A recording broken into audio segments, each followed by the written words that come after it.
ইনশাল্লাহ আমরা অচিরেই, যেটা আমি আগেও আপনাদেরকে বলেছিলাম আমার পূর্বের এখানে যখন আমি এসেছিলাম, যে আমাদের বগুড়ার স্ট্র্যাটেজিক ইম্পর্টেন্স অনেক বেশি।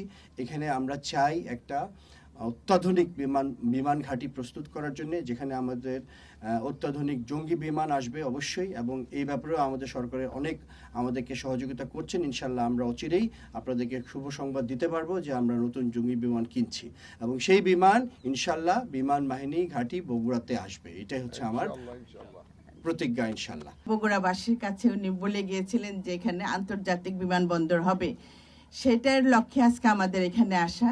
তা আসলে আমি মনে করি বগুড়াবাসী অনেক ভাগ্যবান। আমাদের যাত্রাটা কিন্তু আমরা বগুড়া দিয়েই শুরু করেছি।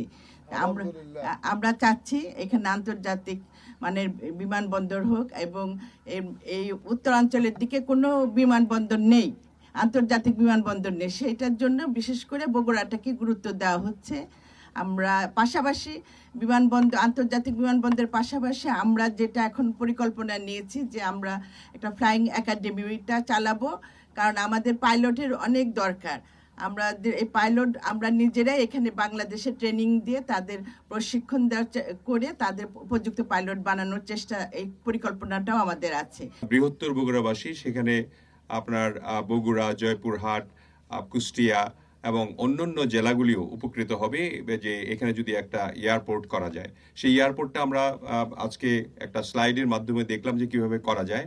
সেটা করলে, ইন্টারন্যাশনাল করলে পরে আমাদের যে কাজগুলি করা লাগবে সেই কাজগুলির জন্য আমাদের এলজিআরডি প্রতিমন্ত্রী মহোদয় এবং আমাদের এখানকার যে লোকাল এমপিরা যারা আছেন তারা আমাদেরকে সহযোগিতা করবেন বলে আশ্বস্ত করেছেন। এই জন্য আমরা নিশ্চয়ই তাদের মুখে শুনবো এগুলি। আমরা চাই যে খুবই তাড়াতাড়ি এই কাজটি শুরু করার জন্য। আমরা কোনো লেংদি প্রসেসে যাব না, যেহেতু এখানে ফ্লাইং ইনস্টিটিউটও হচ্ছে একটা ফ্লাইং একাডেমি, যেটা মাননীয় মন্ত্রী বললেন, এবং আমাদের মাননীয় যে চিফ অফ স্টাফ তিনি তো এখানে একটা বেসও করবেন, যেখানে বেস প্লাস আমাদের বেসামরিক বিমান চলাচলের জন্য একটা বিমানবন্দর প্রতিষ্ঠিত হবে।